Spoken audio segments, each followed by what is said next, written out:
ಯಾಕೆ ರಘು?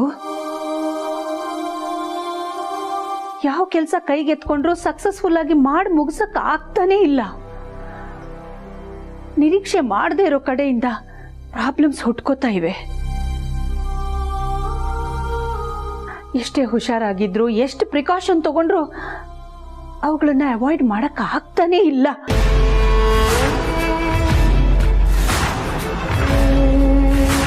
ಯಾವ ವಿಷಯದ ಬಗ್ಗೆ ಮಾತಾಡ್ತಿದ್ಯಾ ನೀನು? ತಿಥಿಲಿ ನಡೆದ ಘಟನೆ ಬಗ್ಗೆ. ಕೊನೆಗೆ ಮೀರಾ ನನ್ನನ್ನೇ ಪ್ರಶ್ನೆ ಮಾಡೋ ಹಾಗಾಗೋಯ್ತಲ್ಲ. ಅಖಿಲ, ಅವಳು ನಿನ್ನ ಆತ್ಮೀಯ ಸ್ನೇಹಿತೆ. ಅದು ಅಲ್ಲದೆ ಅವಳಿಗಿನ್ನೂ ಪ್ರೀತಿ ವಿಚಾರ ಗೊತ್ತಿಲ್ಲ. ಅದಕ್ಕೆ ಅವಳು ಹೇಳಿದ್ದನ್ನು ನಾವು ಕೇಳಿಸ್ಕೋಬೇಕು. ಈ ವಿಷಯನ ತುಂಬ ಸೂಕ್ಷ್ಮವಾಗಿ ಹ್ಯಾಂಡಲ್ ಮಾಡಬೇಕು. ನಾನು ಬೇರೆ ಯಾವ ಶುಭ ಕಾರ್ಯ ಬೇಕಾದರೂ ನಿಲ್ಲಿಸ್ತೇನೆ, ಆದರೆ ಆ ಪೂಜೆನ ಮಾತ್ರ ನಿಲ್ಲಿಸೋದಿಲ್ಲ ಅಂತ ಆ ಕ್ಷಣಕ್ಕೆ ಹೇಳಿಬಿಟ್ಟೆ.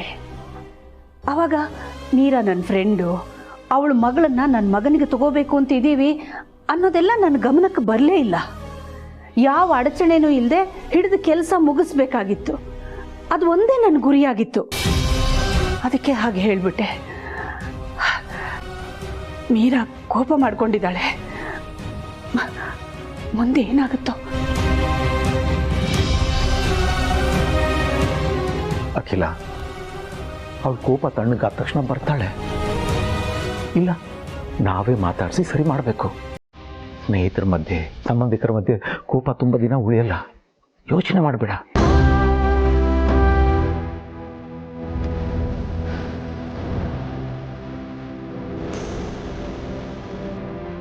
ಯಾವಾಗ ಸರಿ ಹೋಗುತ್ತೋ ಏನೋ. ಯಾಕೆ ಹೀಗಾಗ್ತಿದೆ ನನಗೊಂದು ಅರ್ಥ ಆಗ್ತಿಲ್ಲ.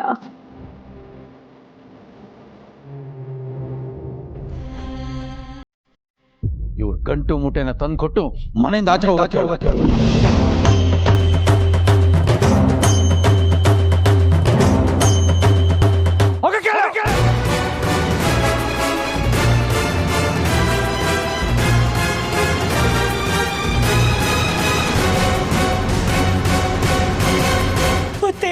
ನಾನು ತಪ್ಪು ಮಾಡಿದ್ದೀನಿ, ನಿಜ. ನೀವೇನ್ ಬೇಕಾದ್ರೂ ಶಿಕ್ಷೆ ಕೊಡಿ, ಆದ್ರೆ ದಯವಿಟ್ಟು ಮನೆಯಿಂದ ಮಾತ್ರ ಹೊರಗೆ ಹಾಕ್ಬೇಡಿ ಬುದ್ಧಿ.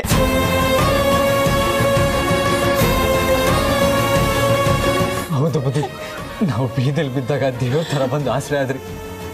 ಈಗ ಮತ್ತೆ ಬೀದಿಲ್ ಬೀಳೋ ಥರ ಮಾಡಬೇಡಿ ಬುದ್ಧಿ.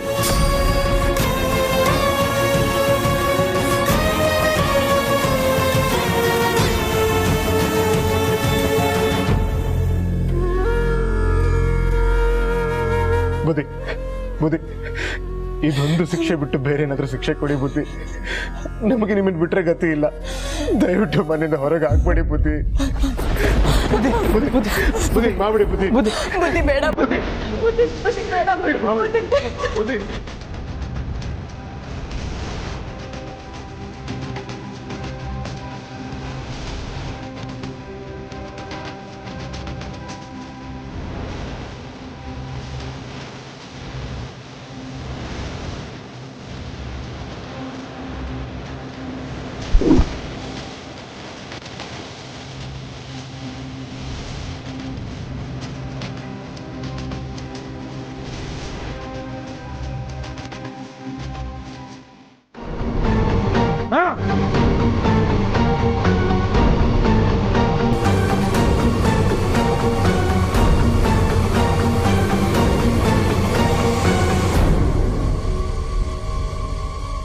ನಡೀರಿ ನಡೀರಿ ಒಳಗೆ.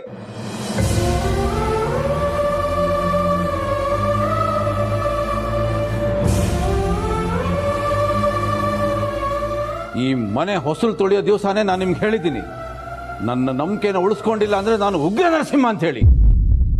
ಇನ್ ಯಾವತ್ತೂ ನೀವು ಯಾರು ನನ್ನ ಮುಖ ತೋರಿಸ್ಕೊಡು.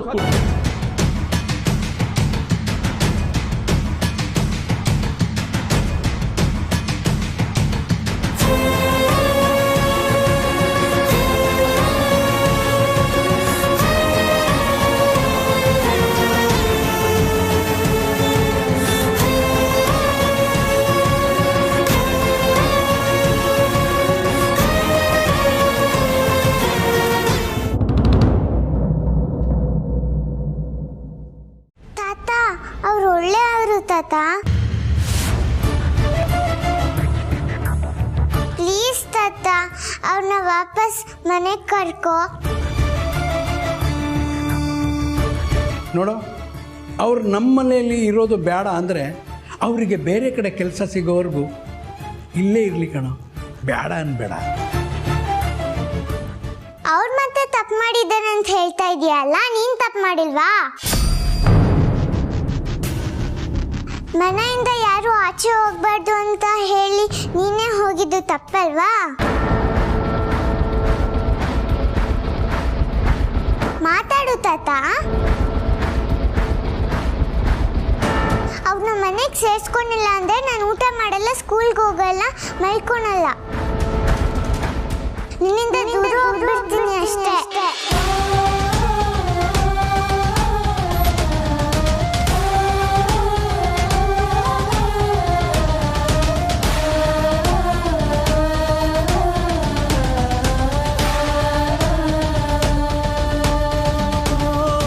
ಆ ಮಾತು ಮಾತ್ರ ಯಾರು ಹೇಳ್ಬಾರ್ದು. ದೂರ ಆಗ್ತೀನಿ ಅನ್ನೋ ಮಾತು ಮಾತ್ರ ಯಾರು ಹೇಳ್ಬಾರ್ದು. ಒಂದು ಜೀವನ ಕಳ್ಕೊಂಡು ನಾನಿಷ್ಟು ವರ್ಷ ನರಳುತ್ತಾ ಇದ್ದೀನಿ. ಇನ್ನೊಂದು ಜೀವನ ಕಳ್ಕೊಂಡ್ಬಿಟ್ರೆ ಆ ನೋವನ್ನು ಸಹಿಸ್ಕೊಳ್ಳೋ ಶಕ್ತಿ ನನಗೆ ದೇವರು ಕೊಡೋದಿಲ್ಲ, ನನ್ನಿಂದ ಆಗೋದಿಲ್ಲ. ಹೇಳು ತಾತ, ಅವ್ರನ್ನ ಮನೆಯಲ್ಲಿ ಸೇರಿಸ್ಕೋ.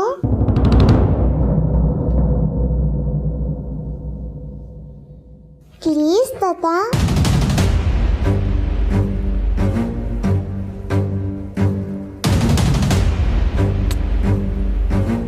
ಆಯ್ತು. ಥ್ಯಾಂಕ್ ಯು ತಾತ.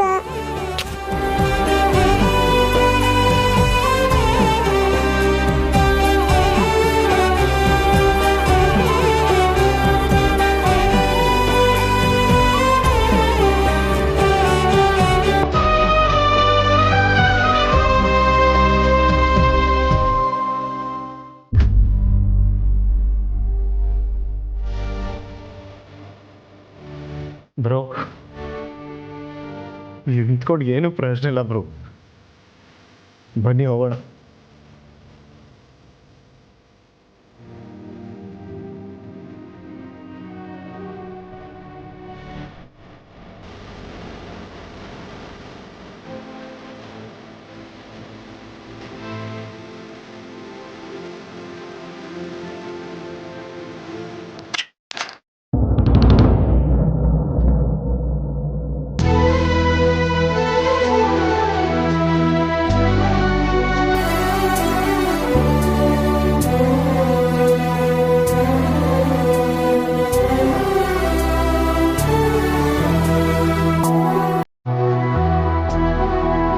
ನಿಮ್ಮೆಲ್ಲಾರು ಮನೆಗೆ ಸೇರಿಸ್ಕೊಳಕ್ಕೆ ತಾತ ಒಪ್ಕೊಂಡಿದ್ದಾರೆ.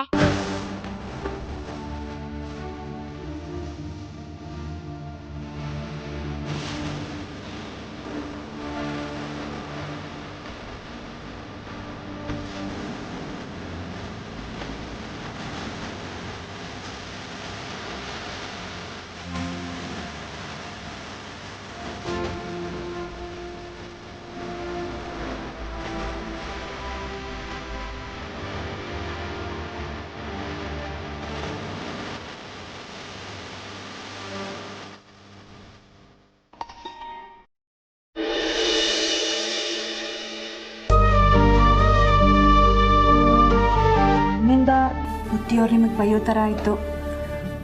ದಯವಿಟ್ಟು ನನಗೆ ಕ್ಷಮಿಸ್ಬಿಡಿ. ಪರವಾಗಿಲ್ಲ ಬಿಡಮ್ಮ, ಮಾವನವರು ನಿಮ್ಮನ್ನೆಲ್ಲ ಕ್ಷಮಿಸಿ ಮತ್ತೆ ಮನೆಗೆ ಕರ್ಕೊಂಡ್ರಲ್ಲ, ಅದೇ ಸಮಾಧಾನ.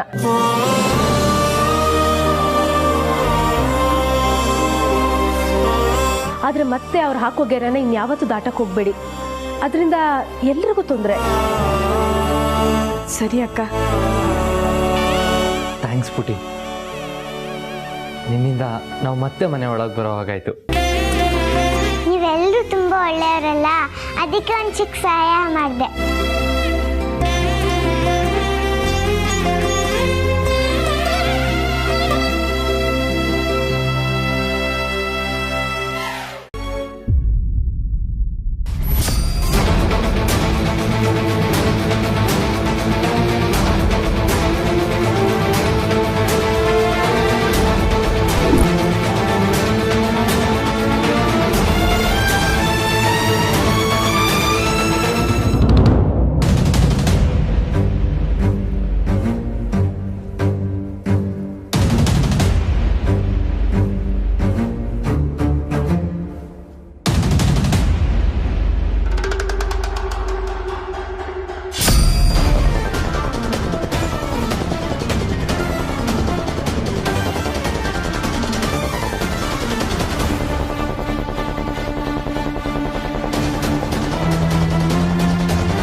ಪುಟಾಣಿ, ಇವತ್ತು ನಮ್ಮ ಮನೆಯಲ್ಲಿ ಸಂಕ್ರಾಂತಿ ಹಬ್ಬ ಆಚರಿಸ್ತಾ ಇದ್ದೀವಿ. ಖುಷಿನಾ? ತುಂಬಾ ಖುಷಿ ಆಯ್ತು ತಾತ. ಮತ್ತೆ ತಾತನ್ಗೆ ಏನು ಕೊಡಲ್ವಾ? ಕೊಡ್ತೀನಿ, ಬನ್ನಿ ತಾತ ಕೆಳಗೆ.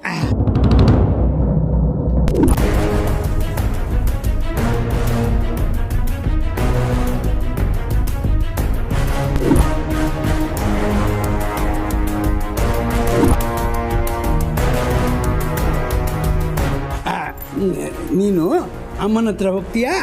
ತಾತ. ಹೋಗ್ಬಾ. ಓಕೆ.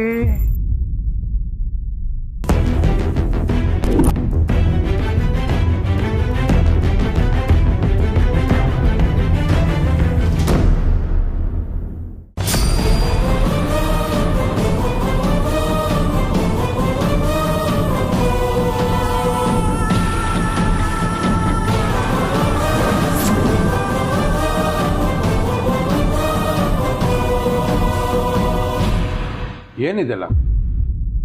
ಏನು ಮಾಡ್ತಾ ಇದ್ದೀರ? ಹಾಂ, ಯಾರು ಹೇಳಿದ್ದೀವಲ್ಲ ಮಾಡೋಕ್ಕೆ? ನಾನೇ ವೀರಯ್ಯ, ಇವ್ರ ಕೈಯಲ್ಲಿ ಅಲಂಕಾರ ಮಾಡಿಸಿದ್ದು. ನನಗೆ ಇವೆಲ್ಲ ಇಷ್ಟ ಇಲ್ಲ ಅಂತ ನಿಮ್ಗೆ ಗೊತ್ತಿಲ್ವ? ಗೊತ್ತು.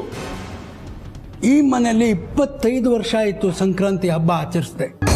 ಪಾಪ ಮಗು ಹಬ್ಬ ಆಚರಿಸ್ಬೇಕು ಅಂತ ಹಠ ಹಿಡಿದು, ಅದಕ್ಕೆ ನಾನು ಇವ್ರ ಕೈಯಲ್ಲಿ ಇದೆಲ್ಲ ಮಾಡಿಸ್ದೆ.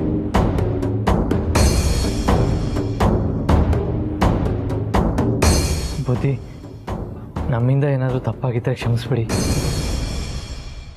ಅಯ್ಯೋ, ಇದಕ್ಕೆ ನೀನು ಯಾಕಪ್ಪ ಕ್ಷಮೆ ಕೇಳ್ತೀಯಾ? ಇದನ್ನೆಲ್ಲ ಮಾಡೋಕ್ಕೆ ನಾನೇ ಹೇಳಿದ್ದಾನೆ ಅಲ್ವೋ? ಇವ್ರುಗಳು ನಮ್ಮ ಮನೆಗೆ ಬಂದ ಮೇಲೆ ವಾತಾವರಣನೇ ಬದಲಾಗಿದೆ. ನಿನ್ನ ಮುಖದಲ್ಲಿ ಇರೋ ನೋವು ಹೋಗಿ ನಗು ತುಂಬಿದೆ. ಇದು ಹೀಗೆ ಮುಂದುವರಲಿ ಅನ್ನೋದೇ ನನ್ನ ಆಸೆ. ಮನೇಲಿ ಎಲ್ಲರೂ ನಗ್ನಗ್ತಾ ಇರಬೇಕು, ಆಗಲೇ ಕುಟುಂಬದಲ್ಲಿ ಸಾಮರಸ್ಯ ಬೆಳೆಯೋದು ಅಂತ ನೀನೇ ತಾನೇ ಹೇಳಿದ್ದು. ಇದ್ರ ಮೇಲೆ ನಿನ್ನಿಷ್ಟ, ಯೋಚನೆ ಮಾಡಪ್ಪ.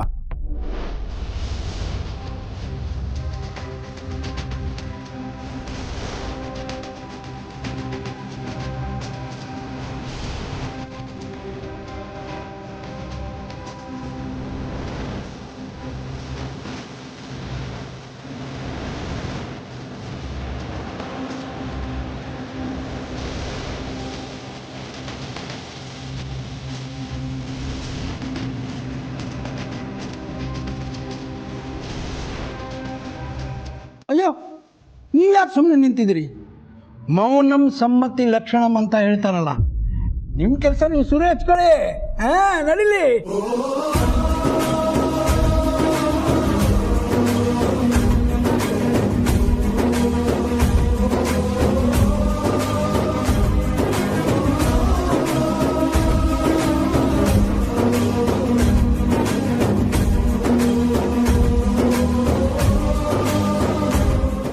ಪಾರ್ವತಿ ನನ್ನ ಇಲ್ಲಿ ಬರಕ್ಕೆ ಹೇಳಿ ಆ ಜನನಿನ ಕರ್ಕೊಂಡು ಎಲ್ಲಿ ಹೋದ್ಲು? ಏನೋ ದೊಡ್ಡ ಪ್ಲಾನೇ ಮಾಡಿದ್ದಾಳೆ. ಬರಲಿ, ಅದೇನು ಅಂತ ಕೇಳೋಣ. ನಾನ್ ಬಂದೆ ಯಜಮಾನ್ರೆ. ಪಾರ್ವತಿ, ಜನನಿ ಎಲ್ಲಿ? ಬರ್ತಿದಾರೀ. ಯಾವಾಗ? ಯಾಕಿಷ್ಟು ತಲೆ ಕೆಡ್ಸ್ಕೊತಿದ್ದೀರಾ? ಬರ್ತಾರೆ ಅಂದ್ಮೇಲೆ ಬರ್ತಾರೆ ಇರಿ. ಅದ್ ಸರಿ, ತಾತ ಎಲ್ಲಿ? ನಾವು ಇಲ್ಲೇ ಇದ್ದೀವಿ. ಓ ತಾತ, ಎಣ್ಣೆ ತಗೊಂಬಂದ್ರ? ಕೊಡಿ ಕೊಡಿ. ತಗೋ ತಗೋ ತಗೋ.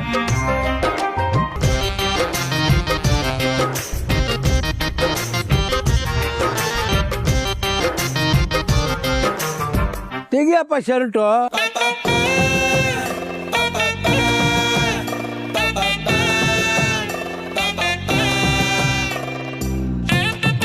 ಈಗ್ಲೇನಾ? ಮತ್ತೆ ಇನ್ನು ಯಾವಾಗ ತೆಗಿತೀಯ? ಬ್ರೋ, ತಾತ ಹೇಳ್ತಿಲ್ವಾ, ಬೇಗ ತೆಗಿ. ಏನಂದೆ? ಬ್ರೋನಾ?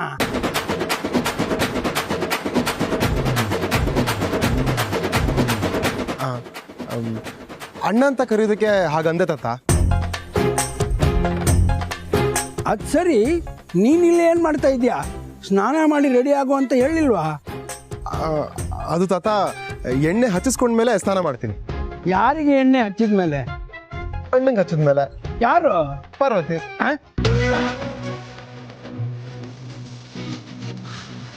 ಅದಕ್ಕೆ ತಾತ ನಮ್ಮ ಅದಕ್ಕೆ ಏನೋ ಆಗಿದೆ ಇವತ್ತು ನಿನ್ಗೆ. ನಿನ್ ಶರ್ಟ್ ತೆಗಿಯಪ್ಪ.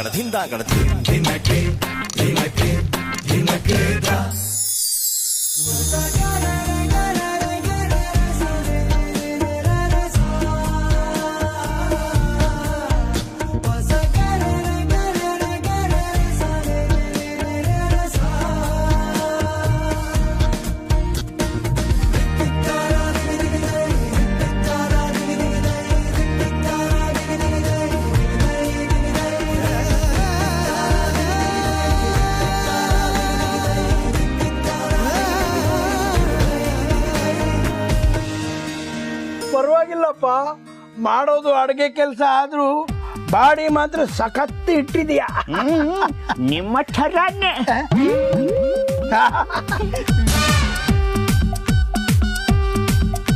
ಅಯ್ಯೋ ಸುಮ್ಮನೆ ನಿಂತಿದೀಯಾ, ಕೂತ್ಕೊಳ್ಳಪ್ಪ.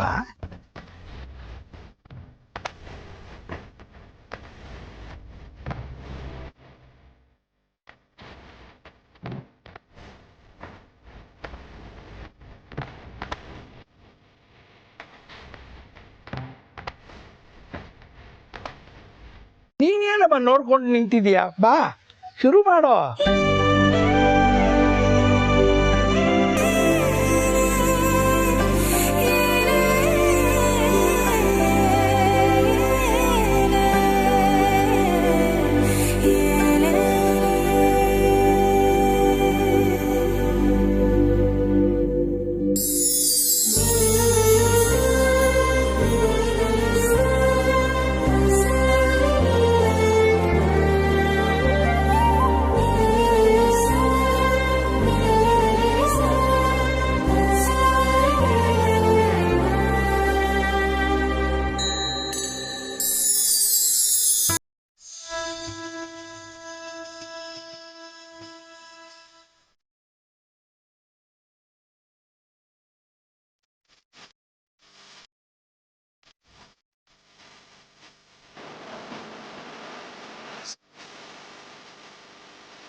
ಯಜಮಾನ್ರಿ ಕರ್ದ ಏನು ಅಲ್ಲ, ಮಕ್ಳೇನೋ ಮಾಡ್ಕೊತವೆ, ನಮಗೂ ನಿಮ್ಗೂ ಏನ್ ಕೆಲ್ಸ, ಬನ್ನಿ ಹೋಗೋಣ. ಪಾರ್ವತಿ, ಚೆನ್ನಾಗಿ ಎಣ್ಣೆ ತಿಕ್ಕಿ ಬಿಸಿ ಬಿಸಿ ನೀರಲ್ಲಿ ಸ್ನಾನ ಮಾಡ್ಸಮ್ಮ. ಆಯ್ತು ತಾತ. ನಂದಿ, ಗಂಡ ಹೆಂಡತಿ ಮತ್ತೆ ನಿನ್ಗೆ ಏನು ಕೆಲಸ? ಹೋಗು, ನಿನ್ನ ಕೆಲಸ ನೋಡ್ಕೊ. ಸರಿ ಹೋಗೋಣವಾ? ಎಲ್ಲಿಗೆ? ಹಬ್ಬ ಆಚರಿಸ. ಬನ್ನಿ ಬನ್ನಿ.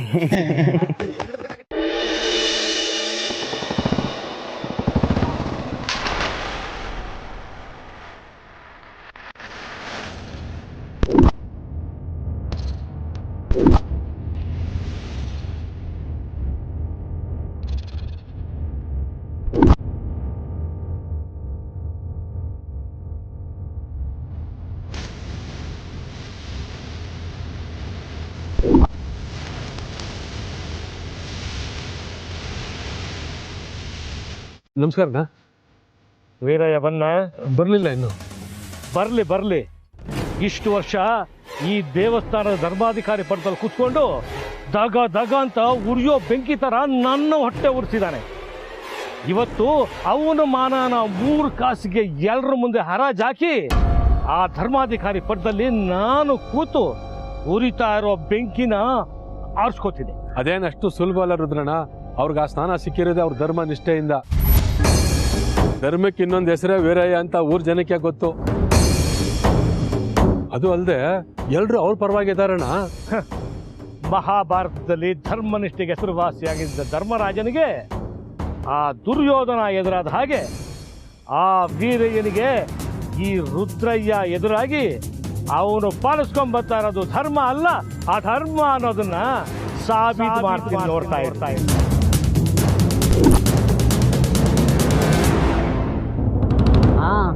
ನೀವು ಹೇಳ್ದಾಗೆ ಮಾಡಿದ್ದೀನಿ. ಅವ್ರ ಮನೆ ಕೆಲಸದ ಹುಡುಗ ಬಾಕಿ ಮುಟ್ಟೆಗಳನ್ನೆಲ್ಲ ಹಾಕ್ಕೊಂಡು ದೇವಸ್ಥಾನಕ್ಕೆ ಹೋದ.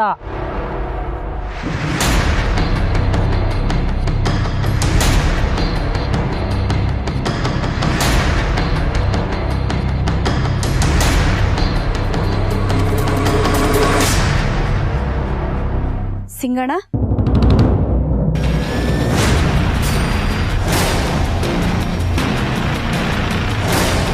ನೀವಿಲ್ಲೇ ಇದ್ದೀರಾ? ಬುತ್ತಿಯವ್ರ ಜೊತೆ ದೇವಸ್ಥಾನಕ್ಕೆ ಹೋಗ್ಲಿಲ್ವಾ? ಅದು ಹೊಸಿ ಕೆಲಸ ಇತ್ತು ಕಣವ, ಅದಕ್ಕೆ ಹೋಗೋಕ್ಕಾಗಲಿಲ್ಲ. ನೀನು ಇಲ್ಲೇನು ಮಾಡ್ತಾ ಇದೀವ? ಒಳಗೆ ಕೆಲಸ ಜಾಸ್ತಿ ಇರುತ್ತೆ, ಇವತ್ತು ಹಬ್ಬ ಬೇರೆ. ನಡಿಯವ, ಕೆಲಸ ನೋಡು. ಹಾಂ,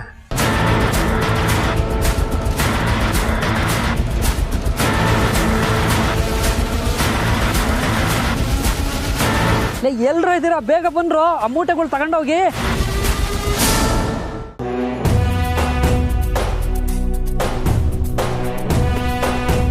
ನಮಸ್ತೆ. ನಮಸ್ಕಾರ. ನಮಸ್ಕಾರ. ನಮಸ್ಕಾರ. ನಮಸ್ಕಾರ.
ಪ್ರತಿ ವರ್ಷದಂತೆ ಈ ವರ್ಷನೂ ದೇವಸ್ಥಾನದ ಜಮೀನಲ್ಲಿ ಬಂದ ಇಳುವರಿಯನ್ನು ನಿಮ್ಮೆಲ್ಲರ ಸಮ್ಮುಖದಲ್ಲಿ ದೇವಸ್ಥಾನಕ್ಕೆ ಅರ್ಪಿಸ್ತಾ ಇದ್ದೀನಿ.